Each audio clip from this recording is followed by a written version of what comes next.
حضرت عائشہ صدیقہ رضی اللہ تعالی عنہا سے کسی نے پوچھا تھا صحابہ کرام علیہم رضوان میں سے کہ اماں جی نبی پاک کے اخلاق کس طرح کے تھے؟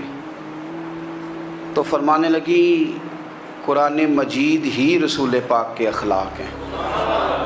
اور پھر حضرت عائشہ صدیقہ رضی اللہ تعالیٰ عنہ اس شخص سے کہنے لگیں چاہے تو سورہ مومنون پڑھ لو۔ تو انہوں نے یہ ابتدائی آیات سورہ مومنون کی جب تلاوت کی تو حضرت عائشہ فرمانے لگی یہی تو میرے نبی پاک کے اخلاق ہیں، اور یہی وہ آیات ہیں جن میں اللہ تبارک و تعالیٰ نے بندہ مومن سے تقاضا کیا ہے کہ اگر وہ جنت کا وارث بننا چاہتا ہے، جنت وہ جگہ ہے جہاں رسول کریم علیہ السلام کا قرب بھی ملے گا اور رب کریم کی زیارت بھی نصیب ہوگی، وہ مقام فلاح، وہ مقام کامیابی، وہ مقام جہاں اللہ تعالیٰ اپنے بندوں پر اپنی رضا نازل فرمائے گا، اس مقام کا نام مقام جنت ہے۔ تو اس سورہ مبارکہ کی ابتدائی آیات کے اندر اللہ تبارک و تعالیٰ نے ان صفات کا تذکرہ فرمایا ہے کہ اگر وہ صفات ہم اپنے اندر پیدا کرنے میں کامیاب ہو جائیں، معنی یہ ہے کہ ہمیں اللہ تبارک و تعالیٰ نے جنت کا وارث بنا دیا ہے۔ بڑے غور کے ساتھ سورہ مومنون کی ان ابتدائی آیات پر غور کرنا چاہیے۔ رب فرماتا ہے قد افلح المؤمنون، تحقیق مومن کامیاب ہو گئے۔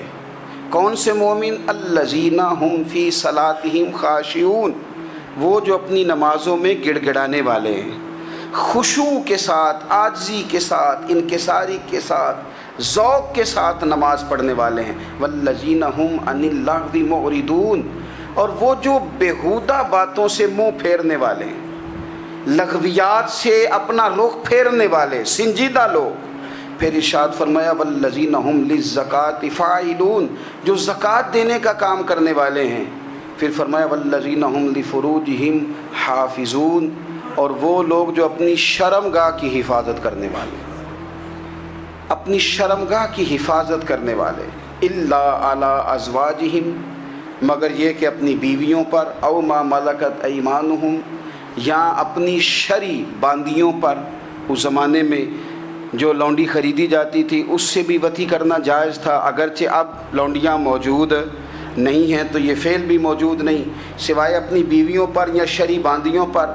فإنہم غیر ملومین، فرمایا جو یہ کام کرے اس پر کوئی ملامت نہیں ہے، اپنی بیوی کے پاس شرعی طریقے سے جائے یا باندی کے پاس جائے۔ فمن ابتغى وراء ذلک، اور جو آدمی اس کے بعد اس حد سے بڑھے، اس کے سوا کچھ اور کرے جو بندہ، فرمایا فاولئک هم العادون، یہ لوگ حد سے بڑھنے والے ہیں، جو لونڈیوں اور باندیوں کے علاوہ، اپنی بیویوں کے علاوہ کسی اور جگہ گندگی کریں، یہ حد سے بڑھنے والے، حدوں کو کراس کرنے والے لوگ ہیں۔ پھر ارشاد فرمایا والذین هم لاماناتہم وعہدہم راعون، اور وہ جو اپنی امانتوں اور اپنے وعدوں کی رعایت کرتے ہیں، امانتیں ادا کرتے ہیں، وعدے پورے کرتے ہیں۔ اور وہ لوگ جو اپنی نمازوں کی حفاظت کرنے والے ہیں، جن میں یہ خوبیاں آ گئیں، میرا رب فرماتا ہے نماز میں خشوع خضوع حاصل ہو گیا، فضولیات سے بچ گئے، زکوٰۃ ادا کرنے والے بن گئے، شرمگاہ کی حفاظت کرنے والے بن گئے، امانتیں عہد پورے کرنے والے بن گئے، اپنی نمازوں کے محافظ ہو گئے۔ اللہ اکبر، قربان جائیں۔ مالک فرماتے ہیں اولئک ھم الوارثون، یہی لوگ تو وارث ہیں۔ یا اللہ کس چیز کے؟ فرمایا الذین یرثون الفردوس، یہ لوگ جنت کے وارث ہیں، یہ جنت کے وارث ہیں یہ لوگ۔ ہم فیہا خالدون، اور فردوس سے، جنت سے نکالے نہیں جائیں گے، ہمیشہ ہی جنت میں رہیں گے۔ یہ آیات اللہ کا مطالبہ بھی ہے، یہ آیات صحابہ، اہل بیت، اولیاء اللہ، ان تمام کی سیرت کا عکس بھی ہے۔ اور سب سے بڑھ کر سیدہ عائشہ صدیقہ فرماتی ہیں یہی تو آیات ہیں جنہیں اچھی طرح سمجھ لو گے تو تمہیں مدینے والے کے اخلاق بھی سمجھ میں آ جائے گا، حضور کے اخلاق بھی تمہیں سمجھ میں آئیں۔ بڑے غور کے ساتھ سورہ مومنون کی ان ابتدائی آیات پر غور کرنا چاہیے۔ رب فرماتا ہے قد افلح المؤمنون، تحقیق مومن کامیاب ہو گئے۔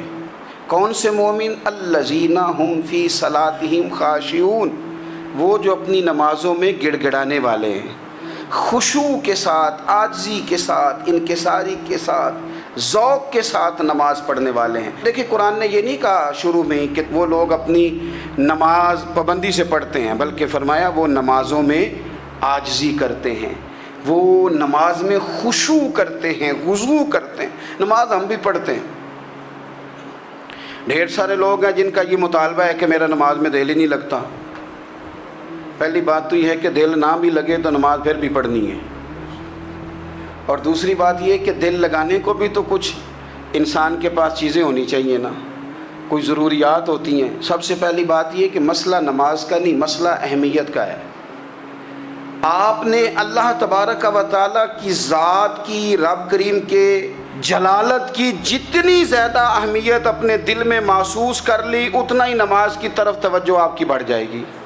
آپ سادی سی مثال ہے، غور کر لیں، جتنا آپ اپنے استاد کو پروٹوکول دیتے ہیں، جتنی عزت کرتے ہیں، اتنا ہی وقت پہ آپ ان کے پاس پہنچ بھی جاتے ہیں۔ اگر آپ کے دل میں اہمیت نہیں ہے تو آپ ٹال دیں گے، اور جس استاد کی اہمیت ہے اس کے فون کی گھنٹی بجتے ہی فون بھی اٹھایا جائے گا، اور بات پوری مکمل بھی نہیں ہوگی تو کہا جائے گا جیسے آپ کہیں گے، اور جو وقت وہ دیں گے ان سے 10 منٹ پہلے پہنچنے کی کوشش بھی کی جائے گی۔ بس سمجھ لیں دل لگنے نہ لگنے کا مسئلہ نہیں، اہمیت کا مسئلہ ہے۔ آپ جتنی اپنے مالک کی بارگاہ کی اہمیت سمجھ لیں گے، اتنا ہی وقت پہ مسجد آئیں گے، اتنا ہی شوق سے نماز پڑھیں گے۔ دوسری بات، نماز کے ترجمے پہ غور کریں۔ آپ یقین کریں اگر نماز کا ترجمہ ہمیں آ جائے نا تو ہمیں تو یوں لگے کہ ہم تو اپنے مالک کی بارگاہ میں عرض و معروض کرنے حاضر ہوئے ہیں۔ یہ سورہ فاتحہ ہی دیکھ لیں آپ، حضور فرماتے ہیں، رب فرماتا ہے سورۃ فاتحہ آدھی میری ہے آدھی میرے بندے کی ہے۔ جب اس نے کہا الحمدللہ رب العالمین الرحمن الرحیم مالک یوم الدین ایاک نعبد و ایاک نستعین، جب یہاں تک وہ لفظ کہتا ہے تو یہ حصہ میرا تھا۔ اس نے اپنے رب کی تعریف کی، اور جب کہا نا اس نے اہدنا الصراط المستقیم، اب بندے نے التجائیں شروع کر دی۔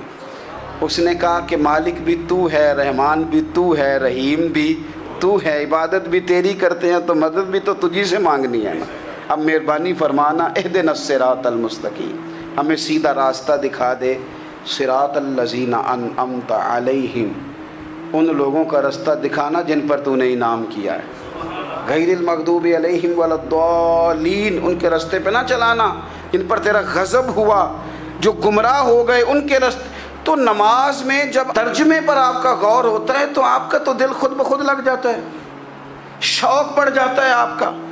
تو اتنی چیزیں ہم زندگی میں یاد کرتے ہیں، تو اگر ترجمہ بھی نماز کا یاد کر لیں اور پھر شوق سے پڑھیں تو آپ یقین کریں طبیعت کھنچی چلی آئے گی۔ ہمارے یہاں کچھ لوگ نماز پڑھتے ہیں پر بڑی لاپرواہی سے پڑھتے ہیں، کبھی ادھر دیکھتے ہیں کبھی ادھر دیکھتے ہیں، کبھی بال سہلاتے ہیں۔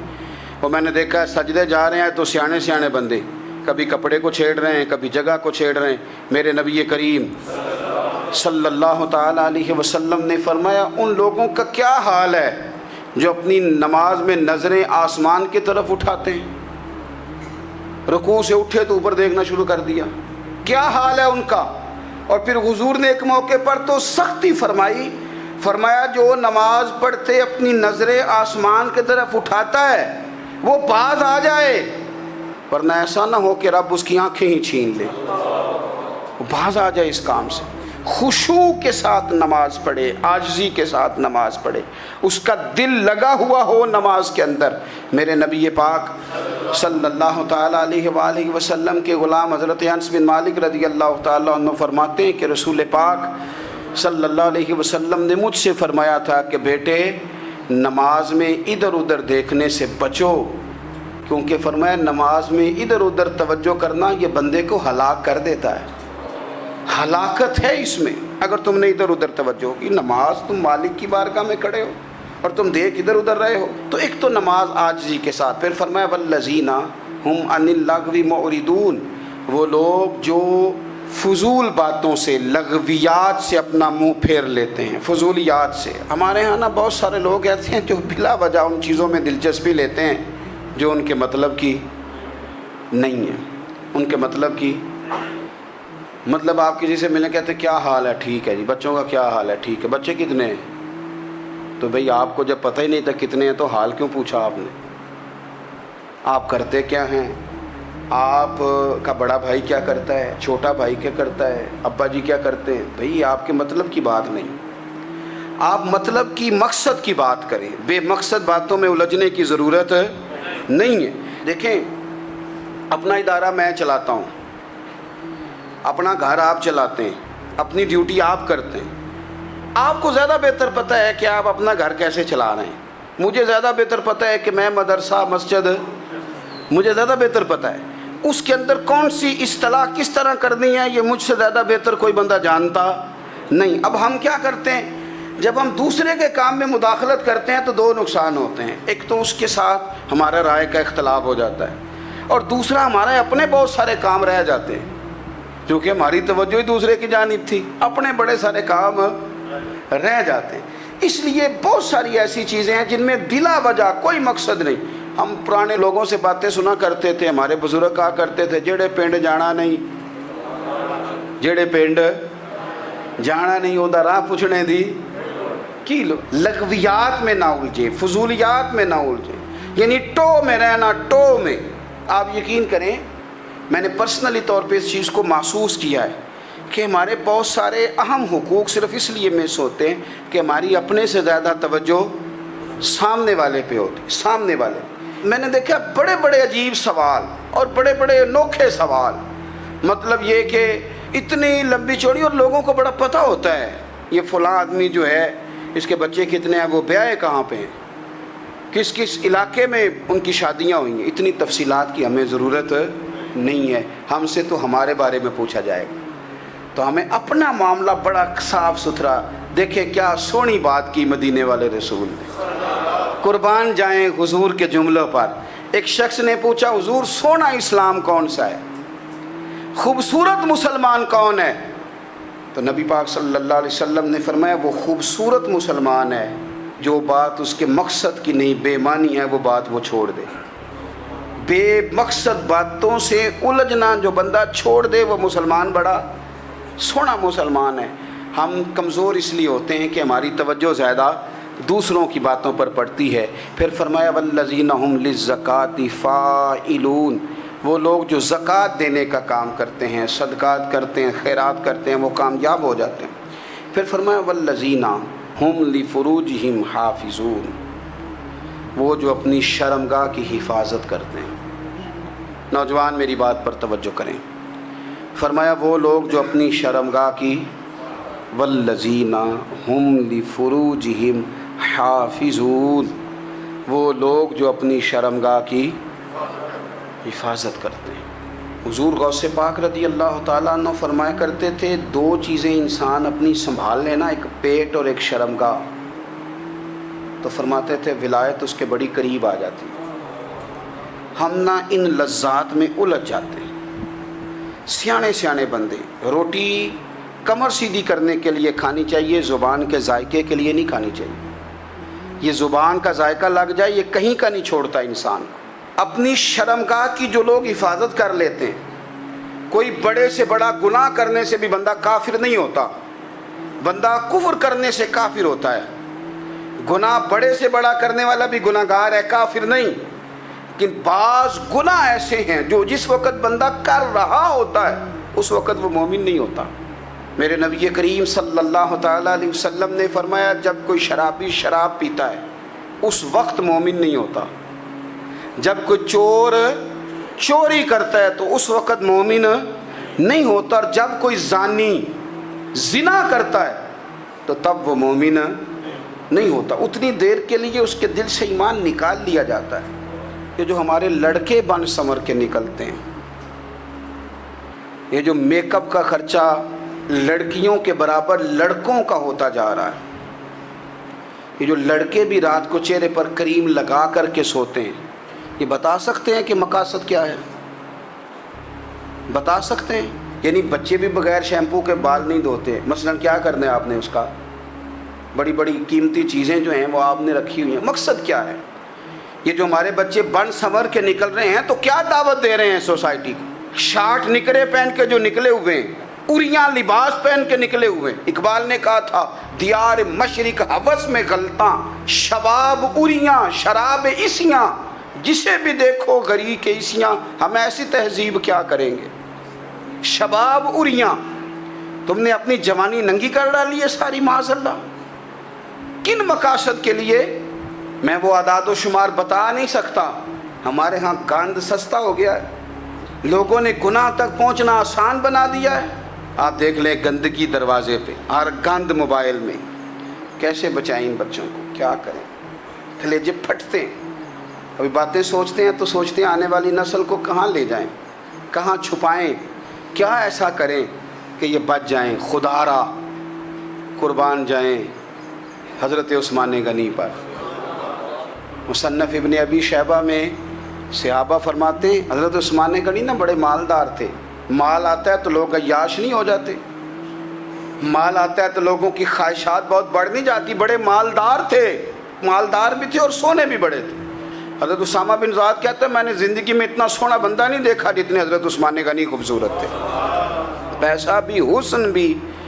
لیکن فرماتے ہیں کہ حضرت عثمان غنی سب سے بڑھ کر اپنی شرمگاہ کی حفاظت کرنے والے اور سب سے بڑھ کر صلہ رحمی کرنے والے، رشتہ داروں سے اچھا سلوک کرنے والے، حیا والے، شرم والے، پاکیزگی والے. آپ کا ذہن ہے، آپ صبح اٹھتے ہی ذہن بنا لیں کہ میں نے آج اتنا سبق پڑھنا ہے، آج اتنی تفسیر دیکھنی ہے، اتنی عبادت کرنی ہے، فلانی نعت میں نے دیکھنی ہے، فلاں خیر کا کام کرنا ہے، فلاں آدمی کے ساتھ نیکی کرنی ہے. صبح ذہن بنا لیں، آپ کا ذہن وہی کام کرنے لگے گا.